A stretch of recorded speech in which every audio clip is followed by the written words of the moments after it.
அஸ்ஸலாமு அலைக்கும் வரஹ்மத்துல்லாஹி பரக்காத்துஹு. ஒவ்வொரு முஸ்லிமும் சுன்னத் ஜமாத் என்றால் என்பதை தெரிந்து கொள்ள வேண்டும்.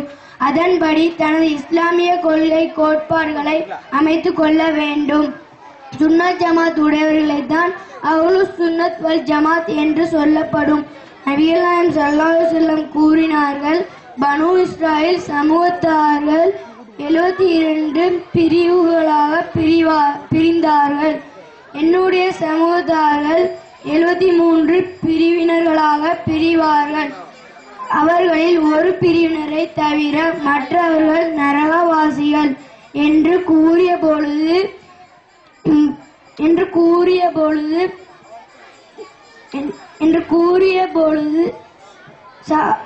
அந்த ஒரு பிரிவினர் யார் யார் ரசூலுல்லாஹ் என்று சஹாபாக்கள் கேட்டார்கள். மா அன அலைஹி வ அஸ்ஹாபி, நானும் எனது சஹாபாக்களும் எவ்வழியில் இருக்கிறோமோ அவ்வழி உடையவர்கள் என்று கண்மணி நாயகம் ஸல்லல்லாஹு அலைஹி வஸல்லம் அவர்கள் கூறினார்கள். இந்த ஹதீஸின் படி நபிகள் நாயகம் ஸல்லல்லாஹு அலைஹி வஸல்லம் அவர்களின் வழிமுறையையும் செயல்களையும் சொல்லையும் தங்கள் வாழ்க்கை கொண்ட உத்தம சத்திய சஹாபாக்களின் வழிகாட்டுதல்களையும் பின்பற்றியவர்களுக்குத்தான் சுன்னத் ஜமாத் அஹ்லுஸ் சுன்னத் வல் ஜமாத் என்று சொல்லப்படும். சுன்னத் என்றால் நபிகள் நாயகம் ஸல்லல்லாஹு அலைஹி வஸல்லம் அவர்களின் வழிமுறை. ஜமாத் என்றால் சஹாபாக்கள் என்றும் ஜமாத்தினரின் வழிமுறை. இந்த மேன்மைக்குரிய வழியை காட்டி தந்தவர் யார்? தாபீன்கள், தபவு தாபீன்கள், வலிமார்கள், இமாம்கள், மார்க்க மேதைகள், கல்வியில் நிறைந்த ஹவுசுல் அலாம் முஹியுத்தீன் அப்துல் காதிர் ஜீலானி ரலியல்லாஹு அன்ஹு.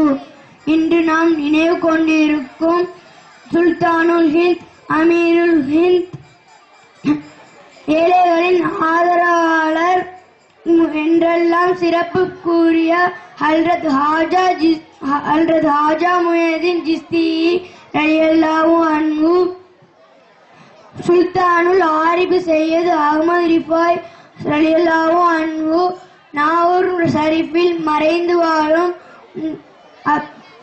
ஷாவுல் ஹமீத் அப்துல் காதிர் நாகூரி ரலியல்லாஹு அன்ஹு போன்ற இறைநேச செல்வர்கள். மா ஷக்கரல்லாஹு மன் லம் யஸ்குரில் இபாத், அடியாருக்கு நன்றி செலுத்தாதவன் அல்லாஹ்விற்கு நன்றி செலுத்தவில்லை என்று நபிகள் நாயகம் ஸல்லல்லாஹு அலைஹி வஸல்லம் கூறினார்கள். நாம் இருக்கும் காலமெல்லாம் நமக்கு தீனை நம் தந்தவர்கள், நேர்வழியை காட்டுதவர்கள், நேர்கூறிய நன்மக்களை நினைவு கூறி நன்றி செலுத்த வேண்டும். நினைவு கூறி கொண்டிருக்காமல் நிறுத்திவிடாமல் அவர்களின் வழியை சத்தியவாயால் தரலாமல் பின்பற்ற வேண்டும்.